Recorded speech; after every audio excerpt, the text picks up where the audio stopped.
Yes, gentlemen, we're going to escaping the system question and answer section with Miles Lawson.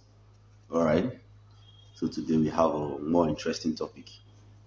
So our question for today is, what do you think about marital vows, like men being the ones being marital vows? But first of all, I'd like you to also deal with also what do you think about men kneeling down to propose, and then you can now go into the marital vows. You know, I feel disdain for all of this stuff because I feel marriage in of itself has been hijacked. You know, did the way we supposed to, right? And most people cannot see this because it's been going on for years and years and years. You know, somebody said something one time. I say, a lie told 1,000 times can never be a truth. It's still a lie, but it's just that it has been said more and more times, and many people have come to believe that it is true. So, this idea, for example, we as Africans, we have a different culture, we have a different belief, we have a different way that we see things, and how we tend to like program ourselves into societal values and all. We have a completely different idea to the Westerners, to the foreigners. So, as a man, I believe men were not being cultured or properly orientated in the way we were to perform as men. Because I feel the same basic information that they give us is what they give to everybody, is what they give to the females. And if you give everybody the same information, how do you get the best out of them? How do you get the people who come up with secrets? Because secrets are things that are placed and held in high regard, in value, that before you can get them, you have to do some certain things to get them. You have to thirst for those secrets so that you can get them. And I feel as men, we're not being cultured rightly on what our beliefs are to be as men, on what it is or what it means for us to be men. So you ask me a question and say, what do I think about men bending the knee to propose to a woman?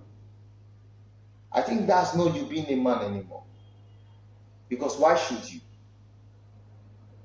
Think about it. If your father were bold enough to treat you and culture you right in a manner that they should have done, you would not be doing that. Did you think your father proposed to your mother bending down on one knee? And something just came to my head now. There's too many videos online, about men who bend the knee and propose to a woman, and they get slapped, with their flowers. They don't buy. Some people they buy car, they get slapped across the face. Some with the cake with them buy them, they bash them back the cake, bro.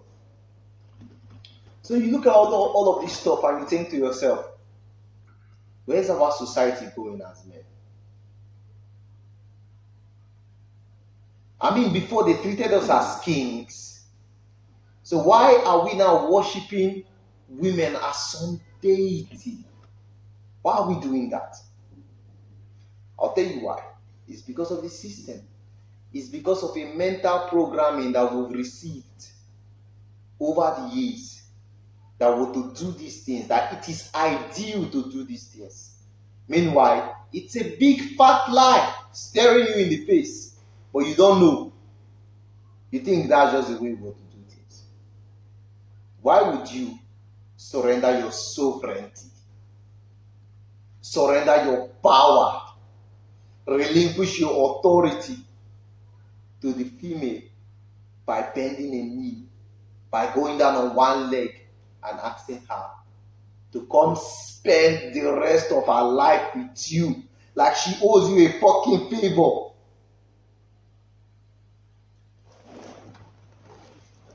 Most men, you do not understand who you are. You do not understand what you carry. You do not understand that having balls is worth something. You don't understand that.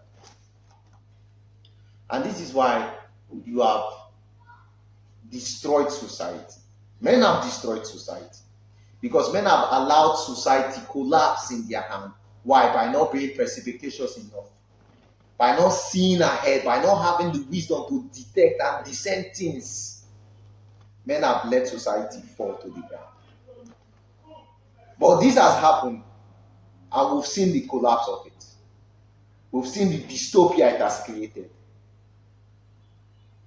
It is time for us as men listening to us collectively that we get to repair the damage that has been done.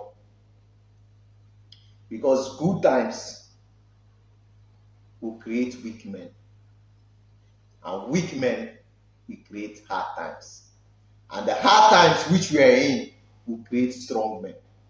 So never in your life again should you have this idea or have a mental picture in your head of you bending the knee to a woman, of you having flair, fantasizing rom-com bullshit over a woman. Cut that shit out. It doesn't exist. What you should be consumed with rather is finding purpose for your life, seeking God, talking to him every morning you wake up, asking him to tell you things, to show you secrets. Job said something. Job said, upon the days of my youth, the secret of God was unveiled upon my tabernacles. This was a man who was the wealthiest man in the East in Bible days. He had everything. And yet he was not fantasizing about women. So why would you now fantasize about women? Trying to bend it, trying to please women, trying to... Oh boy. That's why I say I feel disdain. It makes me sick when I see such things like this. So what should you do as a man? You are the one inviting her to your world. You are the one who is going to pay the fucking bills. You are the one who is going to provide and protect and do all of these manly things. She's only going to stay and bear your children and do the things women are supposed to do. And you give her your love, you give her your protection, your commitment, and she still expects you to bend the knee to ask her to do those things. No, she should be the one fucking bending the knee and asking you, please take me as your wife. That's how it should go. A lot of you will not agree with me, and it's fine because you've been brainwashed already. You're already in the cog machine, and it hurts for what I'm saying to actually pull you out of it. I consider your life over. I think you're heading for the rocks. And I do not want this for you. But I pray that what I'm saying gets to bring you back into your manly nature. You know, God says something. He said, I have made you kings and priests. Kings and priests are masculine traits. They are masculine natures. They are the things that God has designed for us.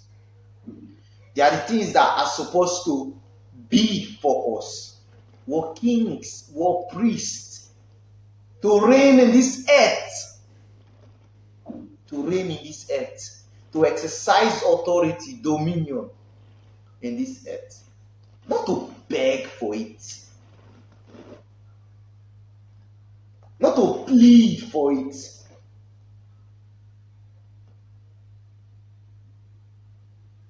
So, you said something about, men taking vows. I feel that's another lie that most men have come to believe, which is them, being in a monogamous relationship, because monogamy requires you to take these vows. Whereas most men say they are polygamous in nature. They can just go and have multiple wives, right? But the women have tied you down into believing that you're supposed to have only one person, which is her.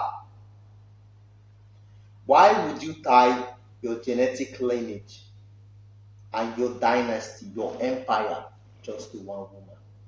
I mean, if she's loyal, if she's obedient, listen to whatever you say. I mean, it's okay, right? You can go ahead and do that, no problem. But with the looks of it, with things, how things have turned out to be, if you get one wife with the way things are going on now, I really feel sorry for you. And if you ask me, I think every man should be entitled to as many wives as they can, as long as he can provide and take care of them. Yeah, it's as simple as that. So you being tied down to monogamy, doing these vows and reciting it, it's all humiliation ritual. That's what it is. The system has always found a way to humiliate the men and make us feel less of ourselves and make us feel emasculated. Try to castrate us, take away our balls, and make us feel empty, and make us feel we have or we need women in our life to fulfill us. This is a lie. You don't actually need women in your life to have a fulfilled life. What you need is a sense of purpose. What you need is waking up and telling God, thank you for today. What you need is finding yourself through those pain, through those suffering, through those agony, through those alone moments. That's what you need as a man. You do not need the pleasure that comes with from women. You need purpose, something to die for. And you're not going to die for no beach. You need to die for something bigger than yourself so that you can be in the history books, so that you can be remembered long after you've gone, long after your people grieve over you. That's you being a man. You ought to be remembered for something, either the problem you caused or the solution you provided. So you have to be the fucking solution provider as a man. And for you to do that, you don't have all day thinking and fantasizing about rom-com bullshit. Fantasizing about women having a wife, having children. This is not your field. That's women's field. To fantasize about having children and having you in their life. Not the other way around. Not you having them in your life. It's them having you in their life. That's peak masculinity. Because they know what you provide, what you're offering, what your services will be. They know what you're capable of. This is why they fantasize about you. And that's how it should be. So stop the idea of taking these vows. What are you vowing? Vowing to who? It's a humiliation ritual. Vowing to who? But the women also take vows. Is also a humiliation ritual to them? I don't give a shit about the women. It's the men. The men make things stand. The men have to decide and go to the parents of the bride and pay the dowries and do all of those necessary things that he has to do. If the men don't call the shots, the women won't be married. So the man is the most important of all of them, or both of them. Wow. That will be all for today. Thank you, sir. I appreciate it.